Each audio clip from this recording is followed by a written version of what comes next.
It is Ashley Fissenden from Notjustboxing. I'm here with England's only male world champion right now. How does it feel to be the only world champion in England? Yeah, it's a good feeling.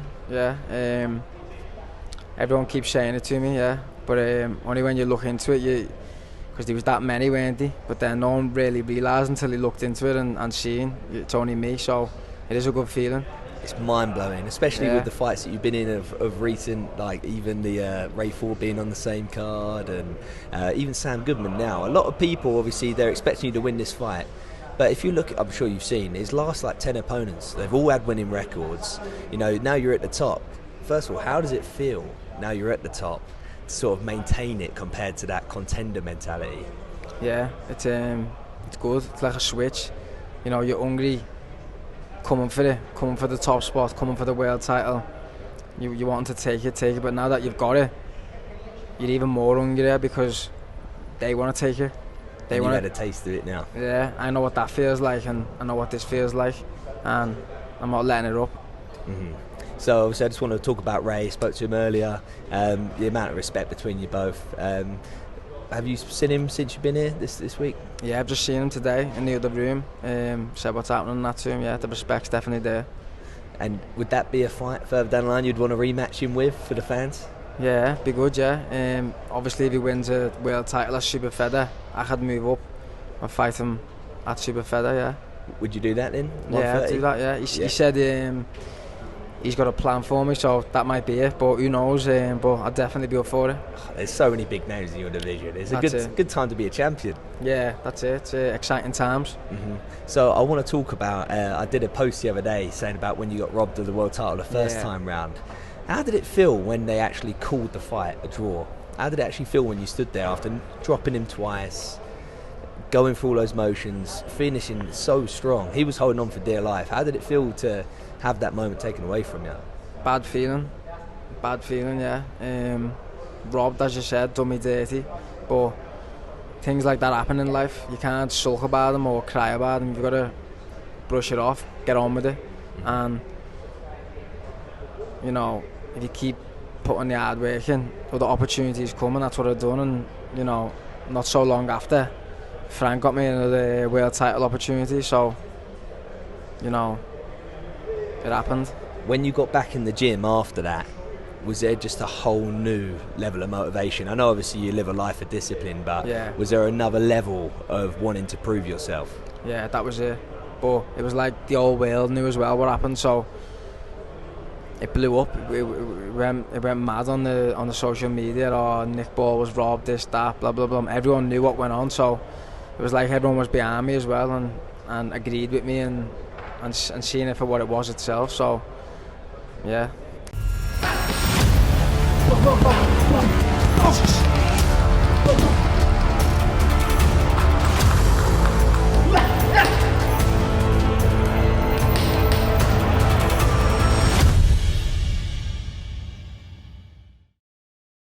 And also, so some people obviously saying about some of the dirty fighting and all of that stuff.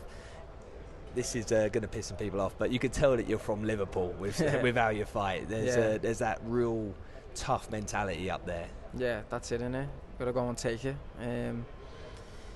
It's fighting at the end of the day. You just said it yourself. It's fighting. So it's going to get dirty. It's going to get messy in there. That's what we do, fighters. So before you went pro, you were a plasterer for a bit, right? You took a bit of time out of boxing? Yeah, took 2 years out of boxing. I went plastering with my dad. Yeah, working for him, labouring, and then he taught me how to, skim walls, plaster. So I was doing that. And what made you come back and give it a go? In the back of my head, when I was doing it, I always knew I shouldn't be doing it. Obviously, I'll do anything to help my dad. Going to work, labour for him, things like that.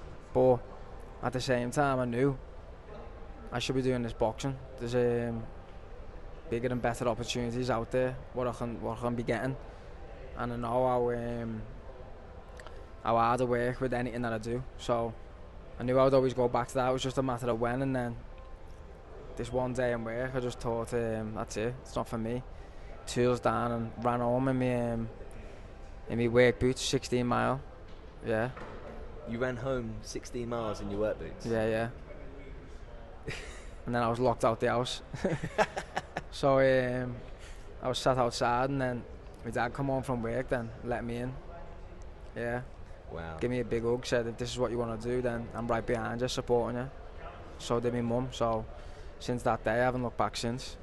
And since that day as well, obviously now you're in a position where you can provide for your dad and your family and everything else. And how does it feel now to be able to have this opportunity to give back to, you know, all of those things that growing up, I'm sure. Special, yeah, special feeling to me. That's everything to me. It's bigger than boxing. It's our life, you know, my future, to provide for the family, because they believed in me when I had nothing. When, you know, I was starting off. Without them, I wouldn't be in this position now, so I owe them everything. Mm-hmm. Well, I remember the first time I saw you properly was the what's it, Isaac Lowe, was it the Fury undercard? Yeah. Fury undercard? Isaac Lowe. Yeah, so that was the first time when you were an underdog in that, weren't you? Yeah. And everyone, they sort of saw as comparison, and that was the thing that sort of stuck with me on the night. And straight away, you saw the strength, and we just saw what you were capable of, and that it was a complete mismatch the other way around. That was probably the shock of the night for people, which ended up being a blessing for Frank. Yeah. That was like the game changer, I thought. Yeah, that's what it was. That was me massive opportunity, breakout, and I took it with both hands. And anyone who knew, you know, about me, knew what was happening that night. And I definitely showed it on that night, and that's when people started taking a liking to me. Mm-hmm. And how did it feel back then, knowing that you're going in as an underdog and all these things, compared to now? Like, has the mindset really changed for you? Because you fight exactly the same. Yeah. I'm sure as well your relationship with Paul that we can touch on. I'm sure he's probably kept you grounded with all of this too, and everything. Yeah, I've been underestimated my whole life, not just in my boxing career, my whole life. Been the underdog, so it's not new to me. I like it. I'm better when it's like that, so that mindset, I keep that mindset, the underdog mindset, underdog mentality. Underestimate me, brings the best out of me. Mm-hmm. And let's talk about Sam Goodman for a minute. So what do you know about him? Not much really. He's unbeaten. He sparred me mate Brad Strand, and that's it really. He's going to be coming with everything. So I'm prepared in that sense, like I always do. Yeah, but not much. I'll find a lot more about him on Saturday night. Mm-hmm. Definitely. Well, I wish you all the best on Saturday night. Thank you for your time, Nick. Nice one, mate. Thank you. Cheersy.